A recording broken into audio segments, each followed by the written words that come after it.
Katie Sinclair, and for a very stupid reason, I will interview my husband. I want him to tell you all his own experience after arriving to Spain a few months ago. What hurdles and what problems we conquered or we didn't. So, let's start from the beginning. When did you arrive? I arrived here on the beginning of November 2018. And how was the weather like? The weather was sunny, but it was very cold. There was a very cold wind blowing all the time, and if you were out and about, you had to wear a fleecy with the hood up. And a winter jacket on, or? Yes, you would be wearing winter jackets too, yes, well wrapped up. So basically yes. the same clothing you would wear in UK? Yes. In fact, sometimes it would be, the wind was so cold it would be colder probably than the UK. The sun would be shining if you were in a sheltered spot. Could you go home and just stay by the heater? Heating's a problem in these little apartments. They're like ice boxes.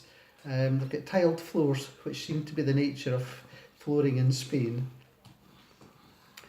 And so did you have any heating at all? We had to buy a colour gas heater, same as what people buy back in the UK with a gas bottle, and we have it turned on in the evening just to try and keep warm. But did you have any funny experience trying to buy a full gas bottle, maybe? Would you like to share that one? When I would go down to buy a full gas Where do you go bottle, to buy a gas? Repsol, I think it's called. Petrol station, you mean? The petrol station. And did you come home with an empty bottle? I came home with an empty one. The guy sold me an empty bottle. So be careful, people, you get empty gas bottles in here. I had to go back and I said to him, but he doesn't speak English, and I'm pointing and I'm going, I don't want that bottle, it's empty. And I could see then that when he opened the cage, I think, where they keep the bottles, he brought out, and I knew it was full, this one, it was very heavy, this was a full bottle of gas. But, you know, these guys are trying, they'll try anything, you know, they see you're from the UK and they'll think, right, okay. So does your house heat up? No. Is this gas heater enough to heat up a two-bedroom apartment? It didn't work at all. It gave out a certain amount of heat, but the only way we could keep warm, we would have to go to bed at 7 o'clock in the evening. It was the only way we could keep warm. The apartment was so cold. And we are now into the month of May. And April. Yeah, April. We're into April now, and it's still very cold. The sun's higher in the sky, and if you get, you know, a sheltered spot, as I was saying a wee while ago, you can be sitting in nice, lovely sunshine. But the moment you're out and about, you have to have a fleecy with the hood up because of this 5 months of cold wind, bitterly cold wind. Yeah. Okay, let's stop talking about weather. How about bureaucracy, paperwork? How was that experience for you? What was the first thing you had to get done?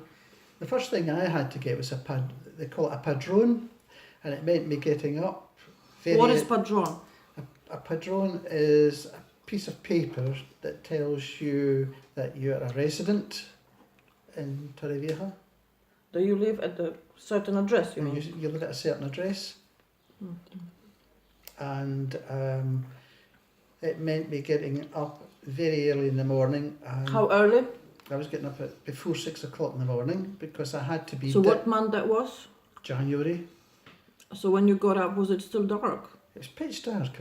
It was pitch dark, yes. Oh, look at me, look at me. Yes, it was freezing cold. It was pitch dark. So what time you had to be in the queue? Because I assume there was a queue in the office. What time you had to be there? We were told to be there for 7 o'clock in the morning, and we'd be down at about, say, 10 to 7 in the morning, and there was maybe already 4 or 5 people in front of me standing there.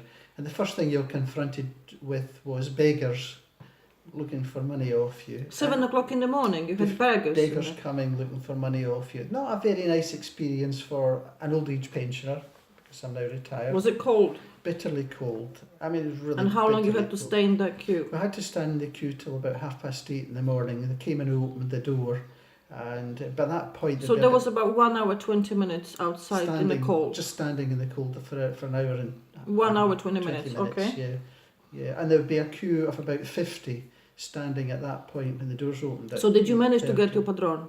First time I didn't get it because I didn't have a water bill, and he was most insistent that I had to have this water bill, and we seemingly only get water bills every 3 months, so we didn't have one, and I was sent away.